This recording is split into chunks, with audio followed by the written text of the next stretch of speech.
mensaje que nos corresponde esta mañana, queremos como siempre mandar un saludo a los hermanos, hermanas, amigos que nos ven a través de la internet. Es una bendición la tecnología cuando se hace buen uso de ella, hermanos. Podemos ver, como eso se puede, ¿verdad? Podemos ver la cantidad de personas que ven el sermón, ¿verdad? Ahí dice, ¿verdad? Cuántas personas ven este sermón, y esperamos que sea de bendición para tus vidas. Yo quiero de manera particular en esta mañana enviar un saludo a nuestro querido Jorge Liud. Jorge Liud es como mi hijo, hermano. Jorge Liud lo conocemos desde chiquito, ahí lo anduvimos chineando. Entonces un saludo para él y para su esposa. Entonces para nuestro hermano Jorge Liud, para Cela, a Tony, a la familia Reyes, a Roberina, a nuestra hermana Ana María, a nuestra hermana Marinita, a nuestro hermano Guillermo, a nuestro hermano Villalobos, y así a cada uno de los hermanos que nos ven a través de la internet. Saludamos también a Isabelita, ella siempre está pendiente de este tiempo, y enviamos un saludo también a usted, hermano. A cada uno de nuestros hermanos. Quisiéramos poder hacer mención de cada uno de los nombres, pues por el tiempo no podemos, pero que el Señor les bendiga, hermanos. Hermanos, en esta mañana vamos a seguir con nuestro estudio en la carta a los romanos. Yo quiero decirles esto, mis hermanos amados. Yo quiero decirle, si usted pone atención, si usted le pide al Señor que bendiga su vida por medio de la lectura y del estudio de Romanos, su vida va a ser bendecida, hermano. Dios va a bendecir su vida. Si usted le pone atención al estudio de esta carta, hay tanta doctrina, hermanos, hay tanta doctrina relacionada con la salvación en esta carta, y yo le puedo asegurar que si usted medita, le pone cuidado, le pone amor, interés a lo que estamos haciendo, su vida va a ser bendecida. Quiero recordarles que estamos estudiando un tema general. Ese tema es amplio, yo se lo advierto, es un tema amplio, es un tema grande. El tema general se llama así, se llama la condenación del hombre, inmoral, moral y religioso. Quiero decirle que desde el capítulo número 1 y el versículo 18, abarcando hasta el capítulo número 3 y el versículo 20, todo ese trozo de escritura, que son casi 3 capítulos, se refieren a este tema, al tema de la condenación del hombre inmoral, moral y religioso. Pero necesitamos seccionarlo. Entonces, en esta mañana vamos a dedicarnos únicamente a estudiar un subtema. El subtema se llama la condenación de Dios del gentil pecador inmoral. Eso es lo que nos va a ocupar en esta mañana. Es el subtema de esta mañana. Quiero decirle, mi hermano, que no es lo mismo, o no es el mismo grupo, cuando hablamos de la persona moral y la persona religiosa. No es igual, como lo vamos a ir viendo a medida evolucionemos en el desarrollo de la temática. No es igual. Ahorita nos vamos a dedicar, repito, a ese subtema, la condenación de Dios del gentil pecador inmoral. Yo pude ver algo, hermano. La gente se burla de lo que dice la palabra de Dios. Está bien que se burlen, ¿verdad?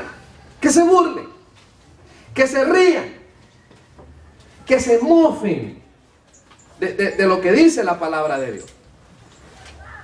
Pero yo quiero decirles, hermano, que va a venir un día de juicio. Sí, yo tengo que decir.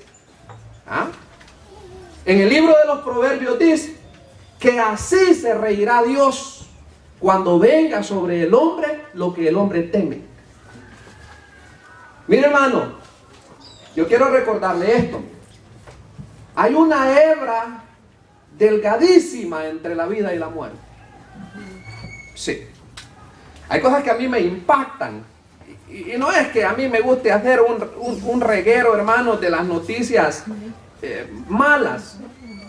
Pero yo solamente hago mención de algunas situaciones para que reflexionemos y que las personas reflexionen. Yo leí una noticia este fin de semana, no recuerdo si fue el viernes o si fue el sábado, ayer, creo que fue el viernes, de un muchacho que estaba trabajando en una vidriera, dicen, por un lugar que se llama el 18, yo casi no conozco El Salvador, pero por un desvío que le dicen el 18. Y mire cómo es la cosa, trabajando en una vidriera, entiendo yo que es un lugar en donde cortan piezas de vidrio y todo eso. Y a saber cómo, hermano, se quebró una pieza de vidrio y le cortó la vena yugular a un muchacho de 25 años. Ahí quedó. Hasta donde yo entiendo, hermanos, una herida en un lugar como ese que decía el periódico, si no se puede hacer nada. El muchacho se desangró, 25 años. Hermanos, las personas se burlan. Yo cuando el hermano Nelson publicó el tema, alguien puso una carita de esas figuritas que ahora se ponen en las redes sociales. Y yo creo, hermano, no sé, que me perdone la persona, si por burla puso un muñequito, y le hizo eso. Decía el muñequito ahí en la noticia. La verdad que vale la pena hacerle así. Porque cuando la iglesia se vaya, hermano, cuando la iglesia sea arrebatada, va a comenzar un tiempo que se llama la tribulación. Van a pasar 3 años y medio de tribulación. Pero transcurridos 3 años y medio, va a comenzar la gran tribulación, que son otros 3 años y medio. ¿Verdad?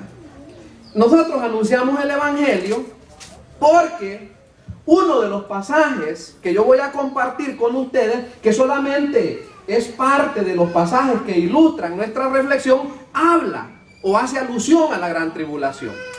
Entonces, querido amigo, hermano, pongámosle atención a la Biblia. Como decía el hermano pastor, Dios no ha venido, pero podría ser que falte poco tiempo para que el Señor se manifieste y venga por su pueblo, hermano. Entonces vamos a estudiar este tema. Repito, el subtema para esta mañana se llama la condenación de Dios del gentil, pecador, inmoral. Esa sección de escritura es un poco amplia, pero ya vamos a ver puntualmente una parte que tiene que ver con la temática de este día. Solo quiero hacer recordatorio de algo que dijimos el domingo. Esto es importante. Dijimos que el camino al infierno es un camino ancho, de 3 carriles.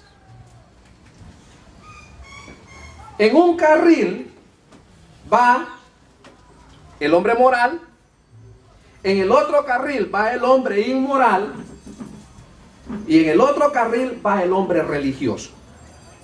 Según lo que dice Mateo 7, 13, 14, pasaje que ya lo leímos, para poder avanzar, nos vamos a quedar hasta ahí, pero si usted quiere, tome nota y lo medite en su casa. Pero en ese pasaje se nos hace ver y se nos exhorta a entrar por la puerta angosta, dice Mateo 7. Porque ancho, dice, y espaciosa es la puerta, y amplio es el camino, dice, que lleva a la perdición. Y dice que muchos van por él. Pero dice, porque angosta es la puerta, estrecho el camino que lleva a la vida, y pocos son los que la hallan. Entonces, el camino al infierno es un camino ancho, de 3 carriles. Ya dijimos, Allí va, en un carril va el hombre inmoral, en otro va el hombre moral y el otro va el hombre religioso. Ahora, hermanos amados, la temática de este día, para ser más claros, el tema de este día se llama la condenación de Dios del gentil pecador. Pero yo quiero tocar 3 puntos con relación a la condenación del gentil pecador. Y vamos a comenzar con uno. Vamos a comenzar con un subtema, o digamos, con un numeral de ese subtema de esta mañana. Y el numeral primero se llama el problema. ¿Cuál es el problema? El problema es que el hombre detiene con injusticia la verdad. Ahora sí, vamos a leer los versículos número 18, 19 y 20. Hermanos, el domingo yo me detuve en una sola palabra, pero les prometo que con la ayuda de Dios, después de haber estudiado esa palabra ira, vamos a tratar de avanzar un poquito en esta mañana. El numeral 1 se llama así, el problema. ¿Y cuál es el problema? El problema es que el hombre detiene con injusticia la verdad. Les duplico que leamos los versículos 18, una vez más. El versículo 18, 19 y 20. Hermanos, no nos cansemos de repetir la lectura de los mismos pasajes. ¿Sabía usted que la repetición es la base para el aprendizaje? ¿Verdad? Bueno, dice los versículos 18 al 20, Romanos 1. Estamos en el capítulo 1 de Romanos. Dice, porque la ira de Dios se revela desde el cielo contra toda impiedad e injusticia de los hombres que detienen con injusticia la verdad.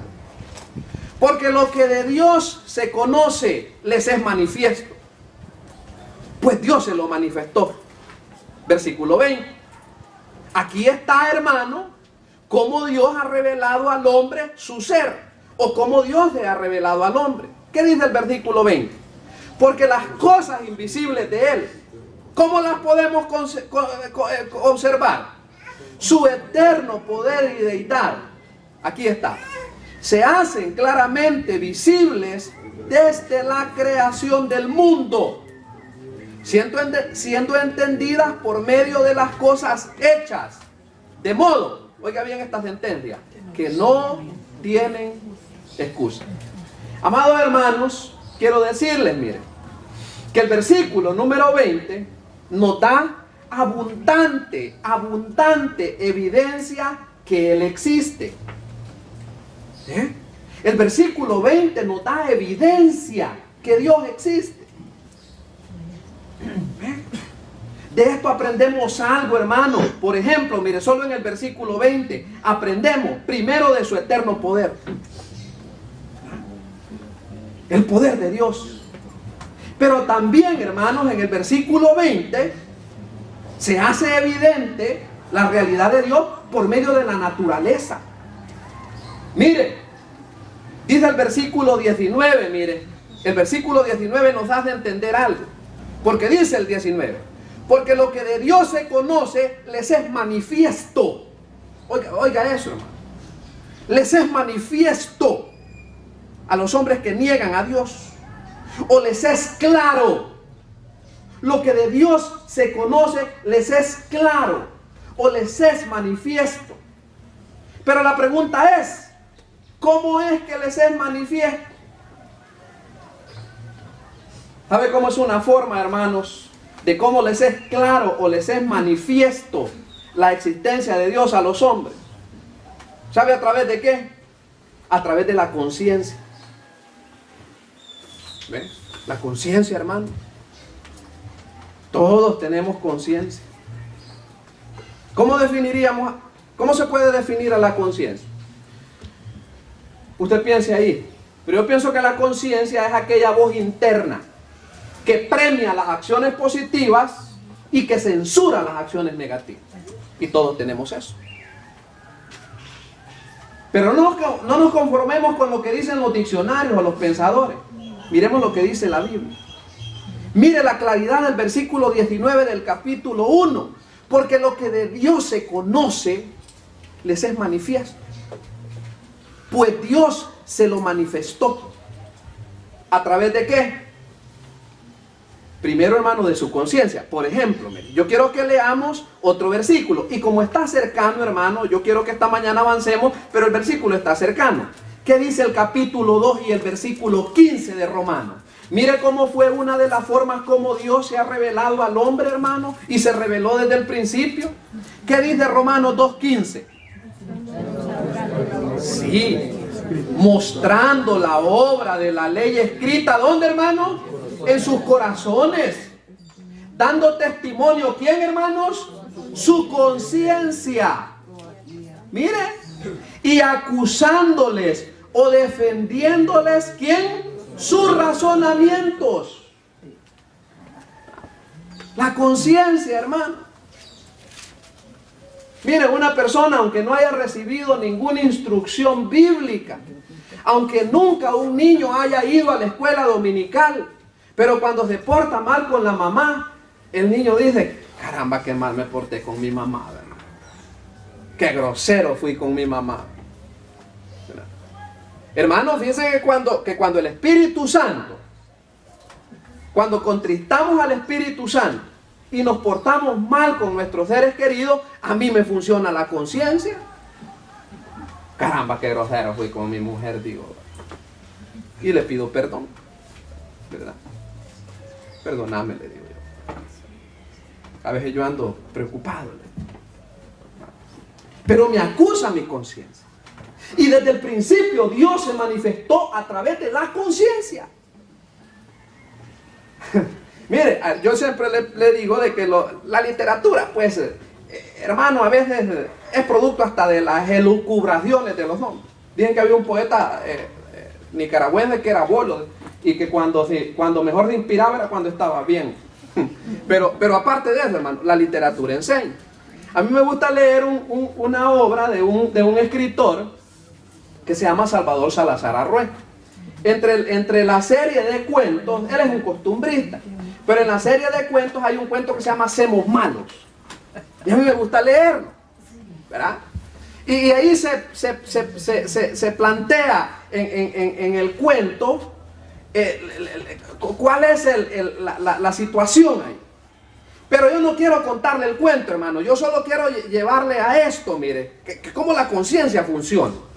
Fíjese que al final, hermanos, cuando unos hombres malvados, de una manera grosera, asesinaron a un pobre hombre con su hijito, gente incapaz de defenderse, fíjese que se sentaron a reflexionar.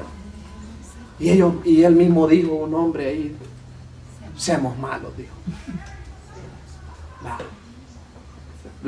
Como le dije, es una obra costumbrista, por eso el hablar lo que querían decir: somos malos, dijo el hombre. Hermano, ¿a quién no lo sanciona su conciencia? Y podemos seguir hablando, hermano, de lo que los mismos hombres de arte han hecho a través de la literatura. Y podemos hablar de Shakespeare, de ese dramaturgo inglés. Cuando él escribió Macbeth, al rey Macbeth no lo dejó vivir la conciencia.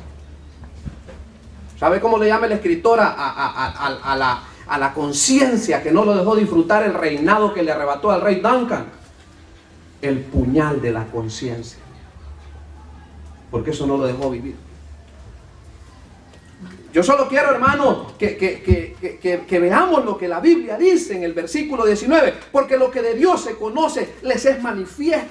Primero a través de su conciencia. Pero veamos otro versículo que es bien fácil encontrar. Juan 8 es el pasaje. Rapidito, como está cerquita, hermano, solo quiero, hermano, dejar suficiente dato. A veces por eso no avanzamos mucho, pero es bueno dejar suficiente dato. ¿Qué dice Juan 8? Y el versículo, permítanme, Juan 8 y el versículo 9, Juan 8, 9. Sí, esto está en el contexto de una mujer adúltera, hermano, que la querían matar a pedradas, la querían lapidar. Pero dice el versículo 9: pero ellos, al oír esto, acusados por quién, dice, hermano, por su conciencia. Ahí está. dice que se fueron uno a uno, comenzando desde los más viejos hasta los postreros, y quedó solo Jesús y la mujer a aquella que querían apedrear. Ahora, la conciencia, hermano, Dios se reveló al hombre por medio de la conciencia. Pero ¿qué dice el hombre? Por ejemplo, en el libro de los Salmos, en el capítulo 14 y el versículo 1, solo este versículo. ¿Qué dice el hombre en lugar de obedecer a su conciencia? Mire lo que dice el hombre malvado. Salmo 14, 1. Dice el necio en su corazón. ¿Qué dice el necio en su corazón? No hay Dios. No hay Dios, dice el hombre necio en su corazón. ¿Y qué dice el tato? Ahí en el mismo versículo 1. Se han corrompido, hacen obras abominables, no hay quien haga el bien. Ahí está, hermano. Pero no solamente la conciencia, hermanos amados. No solo la conciencia. Sabe claramente cómo también Dios se ha manifestado al hombre. Allí lo dice el versículo que estamos estudiando, hermano, que es del versículo número 18 y 19. ¿Sabe cómo también se ha manifestado Dios al hombre? A través de la creación. ¿Ven? Como dice ahí el pasaje claramente. ¿Qué dice el Salmo capítulo número 19 y el versículo 1? Un pasaje que ya lo hemos mencionado así de paso. ¿Qué dice el Salmo 19, 1? Los cielos cuentan la gloria de Dios. Hermanos, una manera sencilla para poder ilustrar en nuestra mente lo que es la gloria de Dios, gloria es doxa.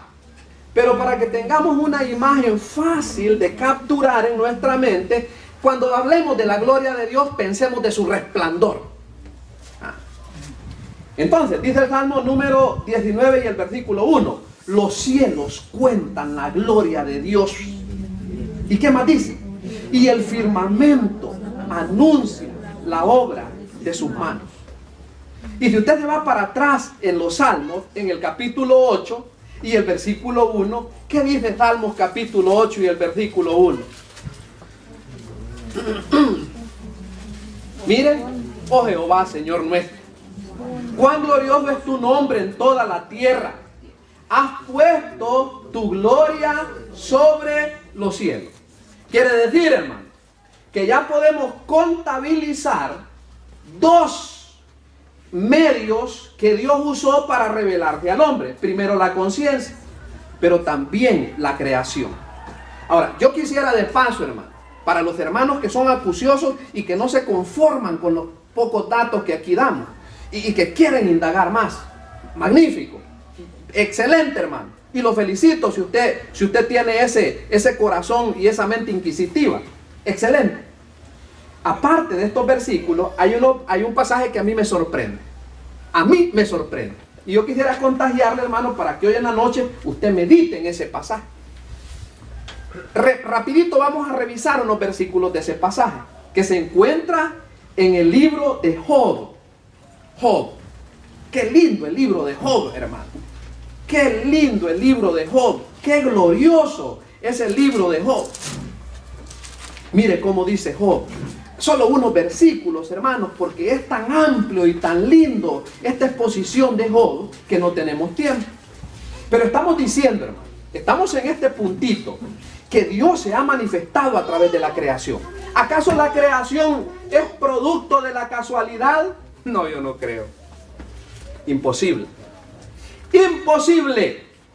¿Qué dice Job en el capítulo 37? Leamos los versículos 5, hermano. El versículo 5. Yo voy a leer rapidito, hermano. Rapidito porque necesitamos avanzar. Imagínense que ya el tiempo se nos está yendo.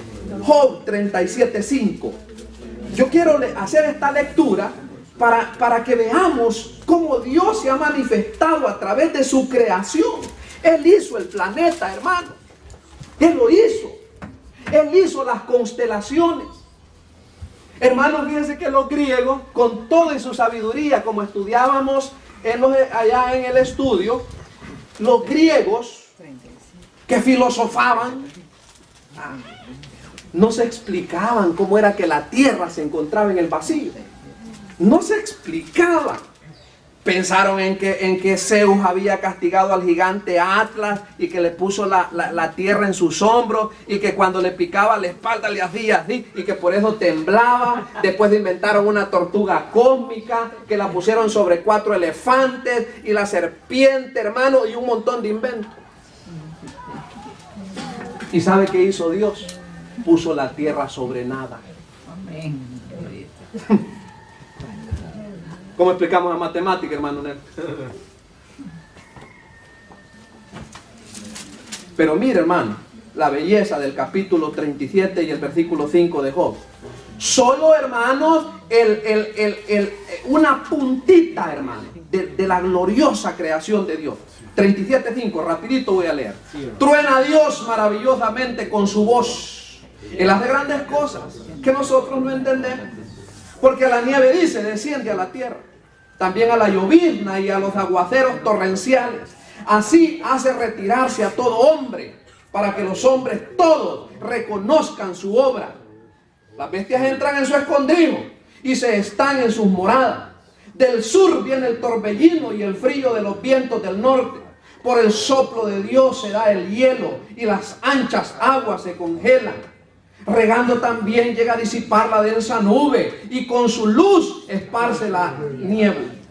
Asimismo, por sus designios se revuelven las nubes en derredor. Hermano, un paréntesis. Una vez en un programa de televisión estaban cuestionando al pobre muchacho que no podía responder con la Biblia. Que por qué Dios hace inundaciones siendo tan bueno, decía ahí el panelista. Y echándole a Dios acusaciones. Y el pobre hombre, hermano, no sabía de la Biblia. No sabía cómo dar una defensa bíblica acerca de por qué Dios trae los torrenciales y las inundaciones y el huracán Mitch y todo eso. Mire, versículo 12 estamos, ¿verdad?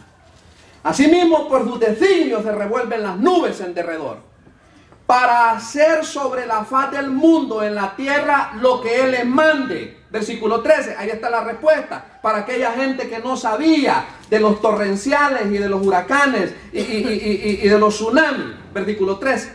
Unas veces por azote, otras por causa de su tierra, otras por misericordia las hace venir. ¿Sabe usted cuál es la espada de Dios y cuál será? La naturaleza, la creación. Sí. Pero demos un saltito, hermano, y sigamos la lectura. Rapidito, hermano. Capítulo 38. ¿Cómo se llama el capítulo 38? Jehová convence a Job de su ignorancia. ¿Y cómo lo convence? Versículo 1. Entonces respondió Jehová a Job desde un torbellino y dijo: ¿quién es este que oscurece el consejo con palabras sin sabiduría? Ahora ciñe como varón tus lomos. Yo te preguntaré y tú me contestarás. ¿Sabe qué quiere decir este desafío que le hace Dios a Job? Cuando le dice allí en el versículo 3, ahora ciñe como varón tus lomos. ¿Sabe cómo se diría en nuestros tiempos? Ahora ponte los pantalones. Sí, sí. Ahora ciñe como varón tus lomos, yo te preguntaré y tú me contestarás. Versículo 4. ¿Dónde estabas tú cuando yo fundaba la tierra? Házmelo saber si tienes inteligencia. ¿Quién ordenó sus medidas si lo sabes? ¿O quién extendió sobre ella cordel? ¿Sobre qué están fundadas sus bases? ¿O quién puso su piedra angular? Cuando alababan todas las estrellas del alba y se regocijaban todos los hijos de Dios. ¿Quién encerró con puertas el mar? Cuando se derramaba saliéndose de su seno. Cuando puse yo nubes por vestidura suya y por su faja oscuridad, y establecí sobre él mi decreto, le puse puertas y cerrojo, y dije: hasta aquí llegarás y no pasarás adelante, y allí parará el orgullo de tu sola. ¿Has mandado tú a la mañana en tus días? ¿Has mostrado al alba su lugar para que ocupe los fines de la tierra? Y para que sean sacudidos de ella los impíos. Ella muda luego de aspecto como barro bajo el sello y viene a estar como con vestidura. Mas la luz de los impíos es quitada de ellos y el brazo enaltecido es quebrantado. Versículo 16. ¿Has entrado tú hasta las fuentes del mar y has andado escudriñando el abismo? ¿Te han sido encubiertas las puertas de la muerte y has visto las puertas de la sombra de muerte? ¿Has considerado tú hasta las anchuras de la tierra? Declara si sabes todo esto. ¿Por dónde va el camino de la habitación de la luz? ¿Y dónde está el lugar de las tinieblas? Para que las lleves a sus límites y entiendas las sendas de su casa. ¿Tú lo sabes? Pues entonces ya habías nacido y es grande el número de tus días. Versículo 22. ¿Has entrado tú en los tesoros de la nieve o has visto los tesoros de granizo que tengo reservados para el tiempo de la angustia, para el día de la guerra y de la batalla? Etcétera, etcétera, etcétera. Siga leyendo el capítulo número 38, en donde Dios se ocupa de dar un breve detalle acerca de su obra creacionista.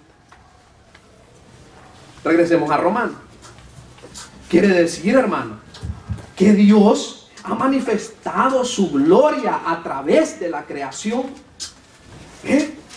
Pero yo no quiero quedarme, hermano, con un pasaje más sobre esta parte que estamos viendo. Y quiero pedirle que por favor, una vez más, hermano amado, busquemos el Salmo capítulo 65. ¿Qué dice el Salmo capítulo número 65? Estamos ilustrando, hermano, cómo Dios se ha manifestado a través de la creación. ¿Qué dice el Salmo capítulo 65? El versículo 6 nada más. Tú, el que afirma los montes con su poder, ceñido de valentía. Versículo 8. Por tanto los habitantes de los fines de la tierra temen por tus maravillas. Tú haces alegrar la salida de la mañana y de la tarde, como decía hoy en la mañana mi suegra. El ocaso le llaman. El alba le llaman a la mañana.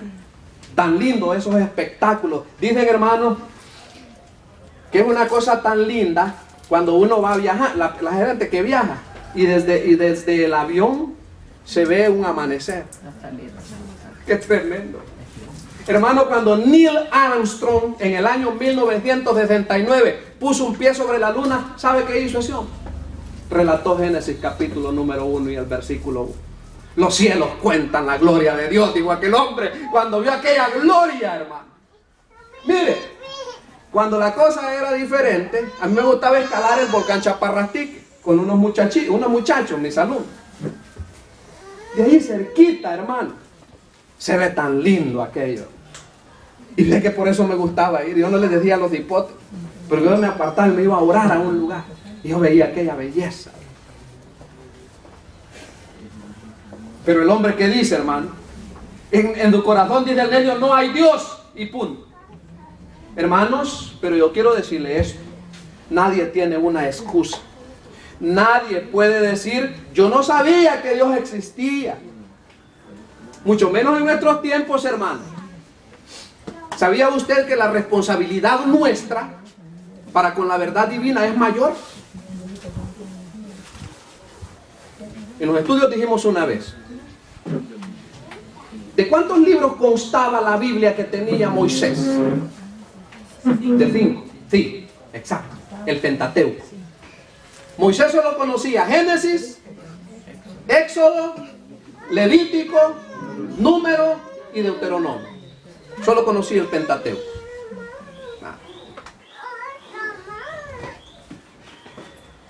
Sí. Nosotros tenemos 66 libros. Y sabe una cosa, hermano. Moisés no tenía YouTube. No. Mucho menos Facebook. O WhatsApp.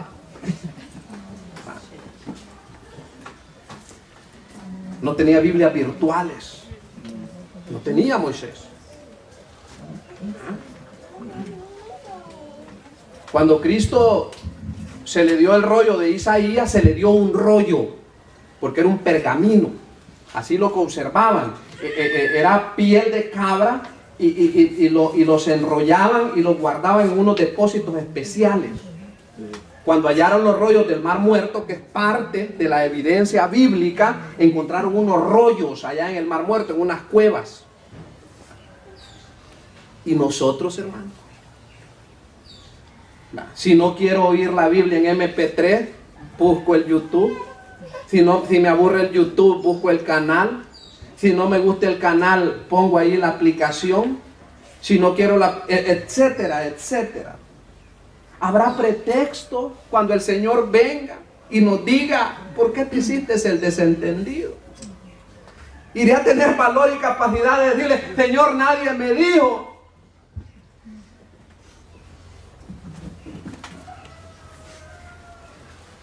Nadie puede decir: yo no sabía que Dios existía. Sin embargo, en lugar de responder correctamente a esta verdad, ¿sabe qué hace la gente, hermano? Detiene o frena, o mejor dicho, si usted quiere, oculta la verdad acerca de Dios. Quiero decirle algo: Dios no está contento ni está impresionado con la injusticia, hermano. La gente detiene o también oculta la verdad de Dios. ¿Sabe usted qué decía en la entrada del campo de concentración allá en Alemania, en Auschwitz? Decía, mire: el trabajo os hará libre. Así ocultaban, hermanos, la barbarie que se cometía en los campos de exterminio. Sí, así decía el rótulo. Ahí está, famoso. Mire, ahí en internet hay un sitio en donde usted puede ver una panorámica en tercera dimensión de los campos de concentración. Y así dice en la entrada, porque ahí hay un equipo que conserva, que se esfuerza por conservar, así como los nazis dejaron el campo de exterminio, allí en Auschwitz o en Bergen-Belsen y todos esos lugares en donde querían eliminar a los judíos. Y así dice: ocultar, hermano, otra realidad. Y eso es lo que el hombre hace. Ahora, yo quiero repetir esto. ¿Cómo se revela la ira de Dios? Ya el domingo hablamos bastante de esa palabra, la ira de Dios. Pero hagamos una pregunta más. Pregunta: ¿cómo es que se revela la ira de Dios? Bueno, hermanos, rápidamente. La ira de Dios primeramente se revela en la Biblia. En la Biblia. ¿Cómo es que yo aprendo o sé que Dios está airado? Porque me lo dice el capítulo 1 y el versículo 18 de Romanos. La Biblia me lo dice. Pero no solo Romanos. ¿Qué me dice Efesios capítulo número 5? Este pasaje ya lo hemos leído y lo hemos predicado.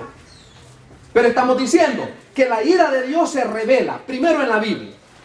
¿Cómo es que la Biblia me revela la ira de Dios? Allí dice Efesios capítulo número 5 y el versículo 6.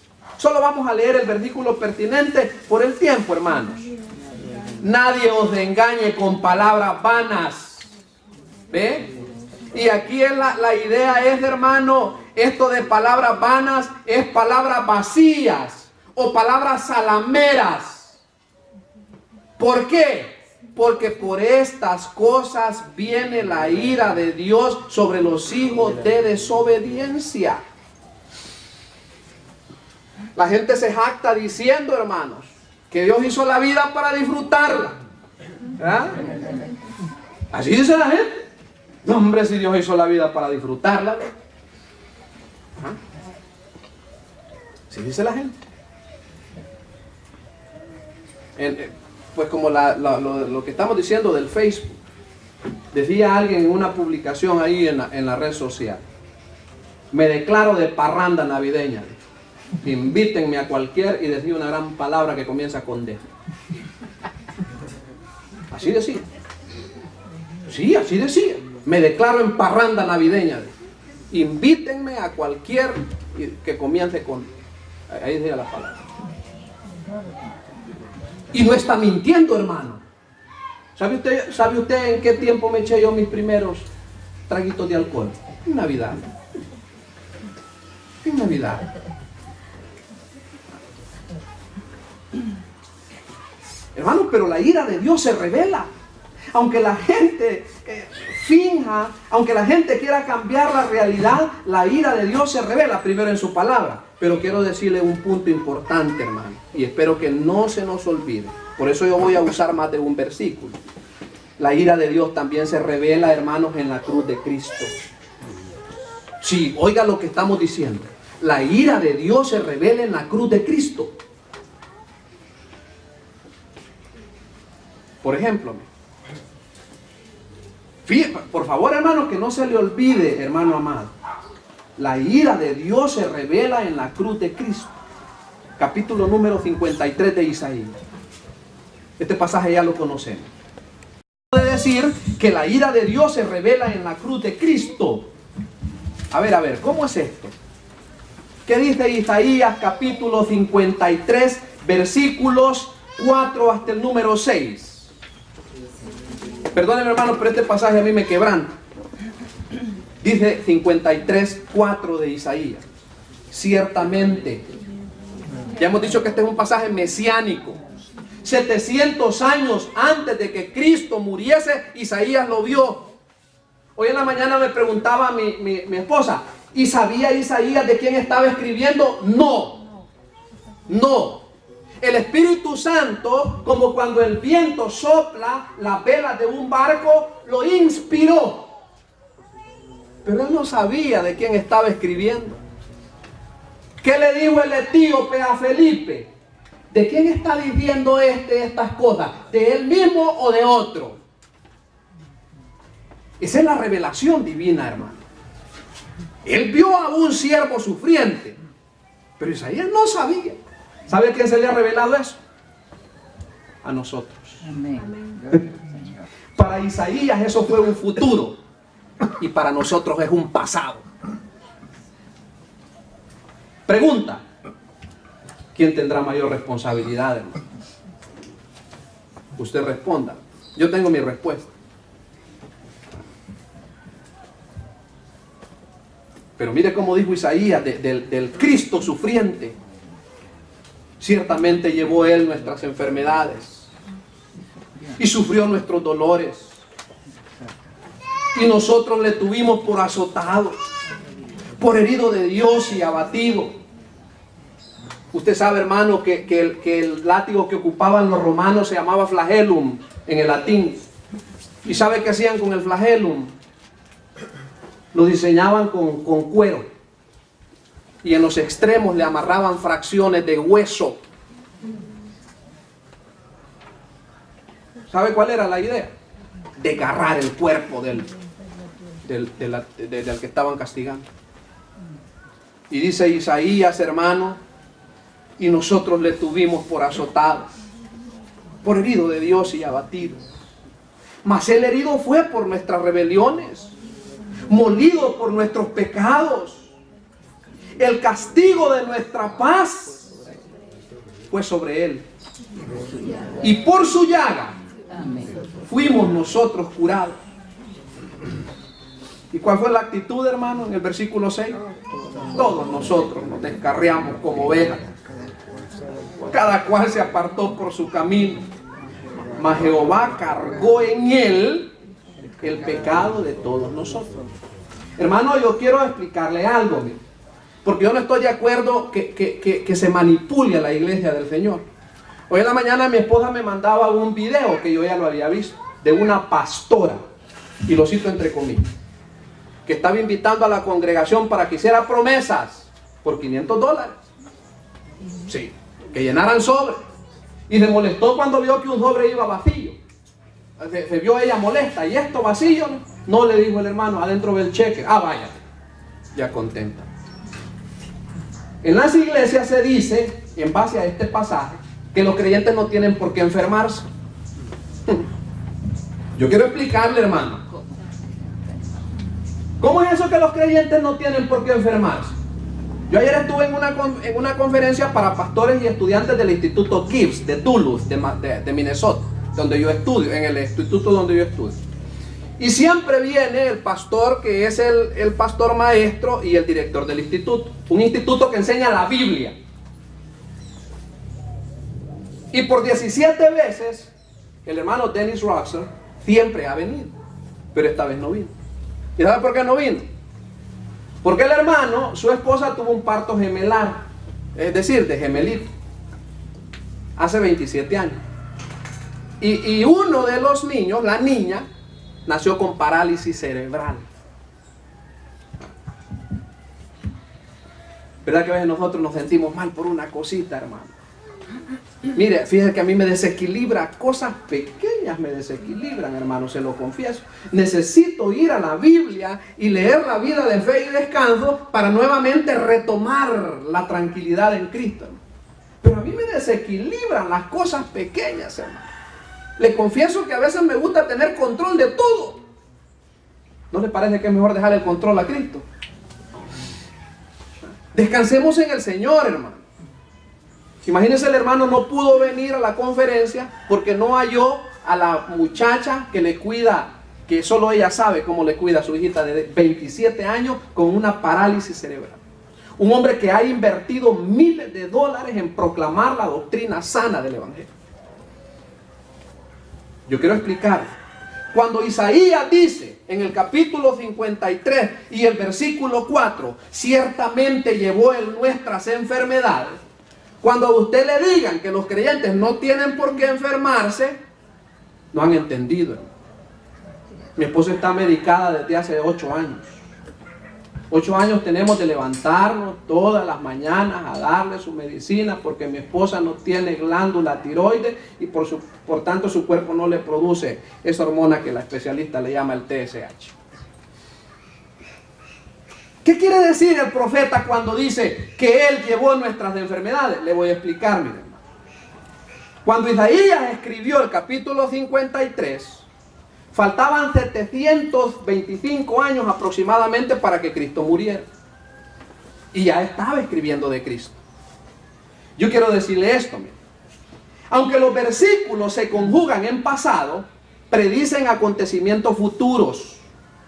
Lo que pasa, hermano, que en el idioma hebreo, en este pasaje en particular, existe algo que se llama pretéritos proféticos. O sea, pasados proféticos. Entonces, en el lenguaje hebreo, todo este cántico del capítulo 53 se refiere a Cristo, al siervo sufriente. Isaías decía, hermano, que el Mesías sufriría las consecuencias de los pecados de los hombres. ¿Por qué es que nosotros nos enfermamos, hermano? Como consecuencia del pecado. Como consecuencia del pecado. Por eso es que hay tanta enfermedad, hermano.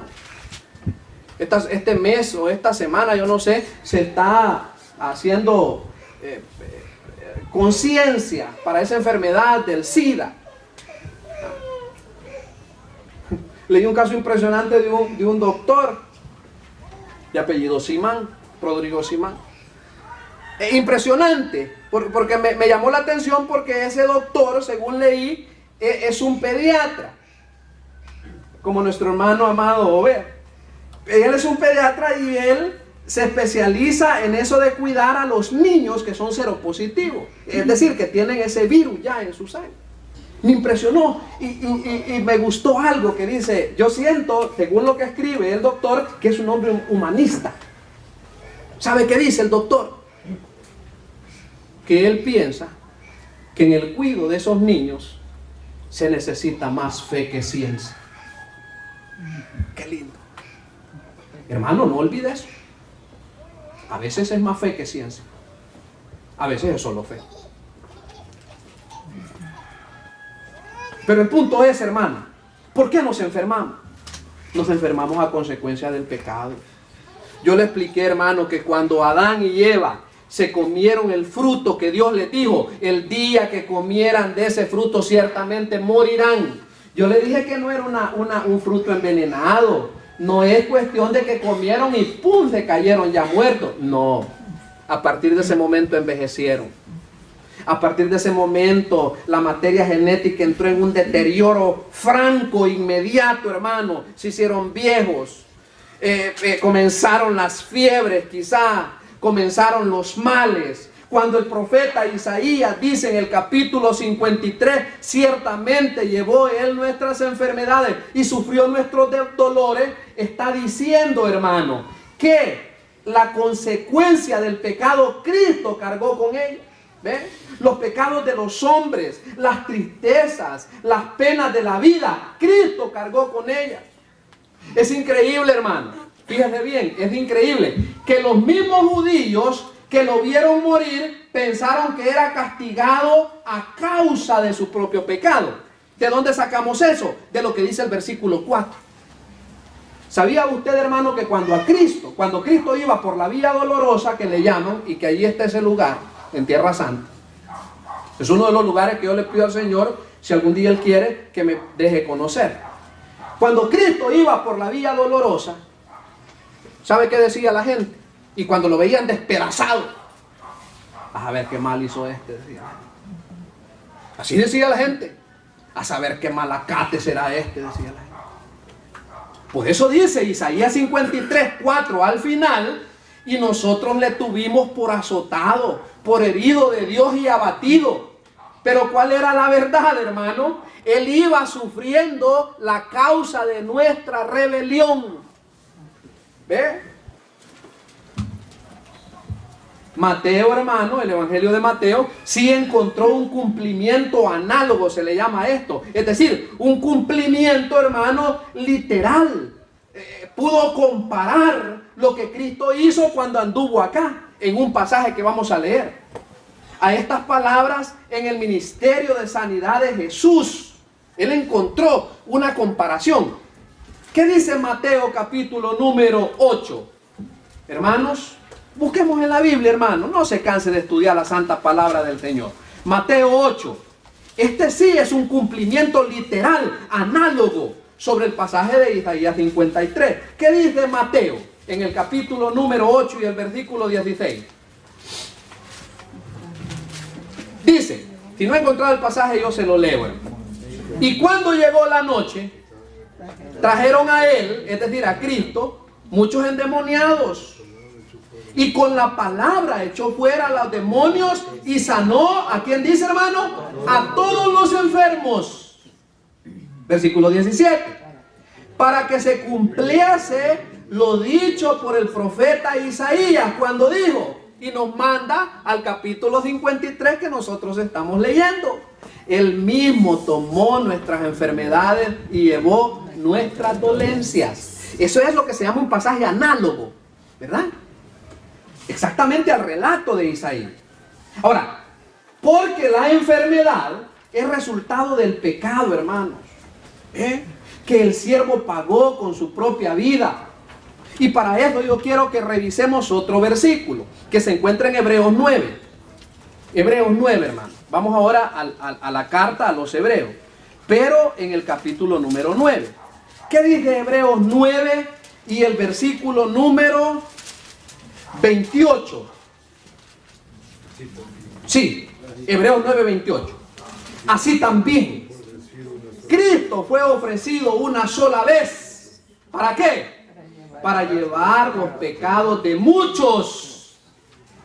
¿Por qué dice de muchos, hermano? Porque no todos quieren.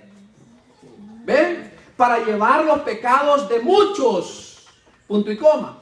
Y aparecerá por segunda vez sin relación con el pecado. ¿Para qué entonces? Para salvar a los que le esperan. Eso somos nosotros. Porque yo le espero, hermano. Amén.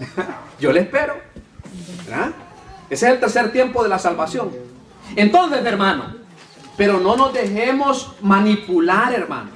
Isaías lo que está hablando, de lo que está hablando, hermanos, es de la consecuencia del pecado. Hay otro pasaje y con este vamos a sellar acá. ¿Qué dice 1 Pedro 2:24? Aquí sí está la explicación. En 1 Pedro 2:24. ¿Qué dice la primera carta a Pedro en el capítulo 2 y el versículo 24? Mire qué pasaje más lindo este que vamos a compartir. Sí, correcto, allí está. 1 Pedro 2:24. Quien llevó él mismo nuestros pecados en su cuerpo sobre el madero, para que nosotros, estando muertos a los pecados, mire hermano la explicación para Isaías 53, vivamos a la justicia y por cuya herida fuisteis sanados. Quiero explicarle que en la versión NBI no dice herida en singular, dice heridas. Dice en plural. Entonces, hermano, ahora sí, en la eternidad desaparecerá toda enfermedad. Eso sepan. En la eternidad toda enfermedad va a desaparecer. ¿Ah? Así que este es uno de los beneficios de la expiación de Cristo. ¿Por qué estamos acá? Porque le estamos diciendo, hermano, que la ira de Dios se revela no solo en la Biblia, también en la cruz de Cristo. Pero finalmente yo quiero terminar esto. También se revela en el mundo natural, hermanos, la ira de Dios. Fíjense, hermano, que la creación paga lo que nosotros los hombres hemos hecho. Rapidito, ya vamos a terminar. ¿Qué dice Romanos capítulo 8? Mire, la ira de Dios también se ha manifestado en la creación. Romanos 8:19. ¿Qué dice Romanos 8:19? Sí, así es.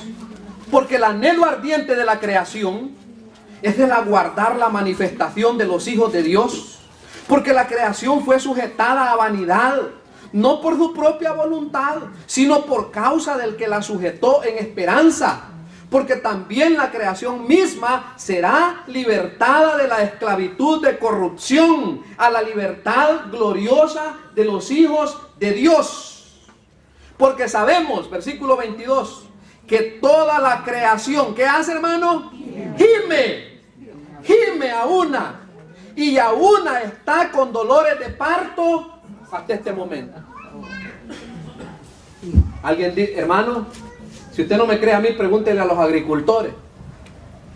Los agricultores dicen que la tierra está envejecida, que si no es por el abono y por la fórmula y por ese montón de cosas, no hay cosecha. ¿Quién tiene la culpa de eso? El pecado de nosotros. También somos responsables de eso. Mire, hermano, el tema del calentamiento global, eso ya no es un tabú o algo oculto o algo que se discute. Eso es una realidad. El efecto de invernadero y ese montón de cosas. La contaminación ambiental. Hasta las pobres tortuguitas en este país, mire, hermano, una matazón de tortugas en las costas, una tal especie de golfina que dicen que estén en peligro de extinción. ¿Tendrá la culpa la pobre tortuguita? Aquí está el culpable. Aquí mírenlo. Yo soy el culpable. Pero ¿sabe qué hizo Dios? Mi culpa, Dios la depositó sobre Cristo. Amén. Mire. Mi culpa, la ira que Dios tenía contra mí, contra cada uno de nosotros, Dios la puso sobre Cristo. Por eso dice la Biblia que Cristo, como a las 3 de la tarde, cuando murió en el madero, dijo, Dios mío, ¿por qué me has desamparado? Porque lo convirtió en una ofrenda. Estaba airado Dios y su ira fue derramada sobre aquel madero. Por eso es que en la cruz de Cristo se derramó la ira de Dios. Por eso es justificable, hermano, que los juicios de Dios vienen. Y todo aquel que no esté cobijado en la sangre de Cristo será culpable de su sangre misma. Yo quería decir dos cosas. Que también la ira de Dios se revela de acuerdo a la impiedad, dice ahí. El pecado contra la persona de Dios y contra la injusticia, que es el pecado contra la voluntad de Dios. Hermanos amados, hasta aquí nos vamos a quedar. No podemos seguir por el tiempo, tenemos la sesión de negocios. Pero yo quiero preguntar, hermanos, una vez más, si entre los presentes hay alguien que nunca ha puesto su fe en Cristo, que no está seguro bajo Cristo, en esta mañana puede ser el momento para que usted tome la decisión de poner su fe en el Señor Jesucristo. ¿Habrá alguien en esta mañana que quiere poner su fe en el Señor Jesús? Le invitamos para que en esta mañana usted tome la decisión de refugiarse en la roca eterna que es el Señor Jesucristo. ¿Habrá alguien en esta mañana que quiere tomar la decisión de poner su fe en Cristo? Le invitamos para que tome la decisión. O alguien que quizás quiera que se sienta fuera de la comunión. En esta mañana también es el momento para que usted restablezca su comunión con el Señor y pueda tener usted la seguridad de que su vida está a tono con las demandas del Señor. Por última vez, ¿habrá alguien en esta mañana que quiere tomar su decisión de poner su fe en el Señor? Le invitamos. Y si no, le invitamos